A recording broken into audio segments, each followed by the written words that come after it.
Israel can't build ties to the Arab world based on the common regional threats they face without also resolving the Israeli-Palestinian conflict, the UN Special Coordinator for the Middle East peace process Nikolay Mladenov told the Jerusalem Post. The Palestinian question remains a very emotional issue for the Arab public, said Mladenov, who will be appearing at the Post's diplomatic conference on December 6. Be the first to know, join our Facebook page.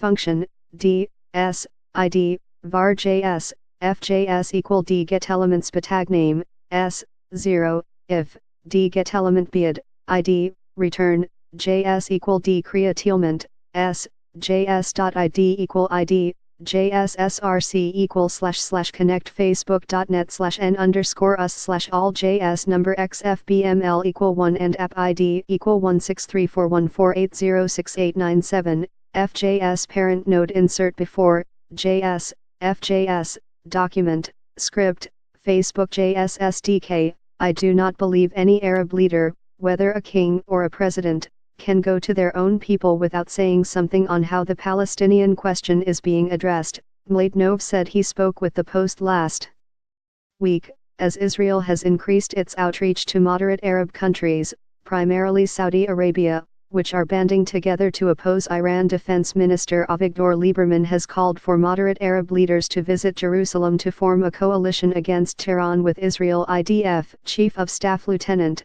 General Gadi Eisenkot gave an interview to a Saudi newspaper, explaining that Israel was ready to share intelligence against Iran with moderate Arab countries, including theirs. Infrastructure Minister Yuval Steinitz told Army Radio on Sunday, "We have ties that are indeed partly covered with many Muslim and Arab countries, and usually we are the party that is not ashamed." Mladenov said that Israel and the moderate Arab countries have a clear common threat assessment, but that this was not enough. The former Bulgarian foreign minister, who has been in his current job for the last 2 years, arrived in Israel after spending time as the UN Special Representative in Iraq. His time there allowed him to understand how the consciousness of the Arab world has undergone a sea change when it comes to the threat from radical groups such as ISIS. The realization in the region that they have to stand up for moderation and fight radicalism is something that happened very recently, Mladenov said. If they had understood this earlier, we might not have seen the collapse of states and the emergence of ISIS. Already in 2013 and 2014, it was clear to the UN in Iraq that ISIS would seize control. Mladenov recalled, "We literally knew the date that Mosul would fall, and this is the UN speaking. If we knew, others should have known far in advance of us," he said, adding that the region's interest back then to stand up to such a threat was close to zero.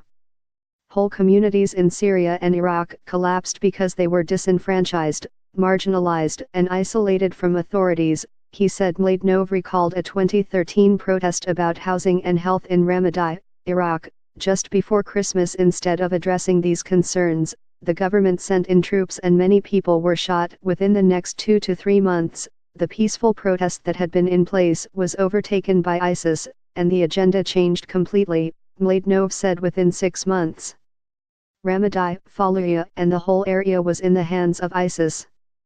50 years ago, the Middle East was threatened by war, the UN Special Coordinator said. Now, the danger comes from collapsing states and imploding societies that are vulnerable to outside interference and meddling and radical agendas, he warned, saying this was the case in Syria, Libya, Iraq and Yemen. Initially, Middle Eastern leaders thought the threat was localized, assuming it was specific to the country in question, and would not impact them. Mladenov said now they know the entire region is susceptible to the toxic mix of radicalism and the meddling of outside forces.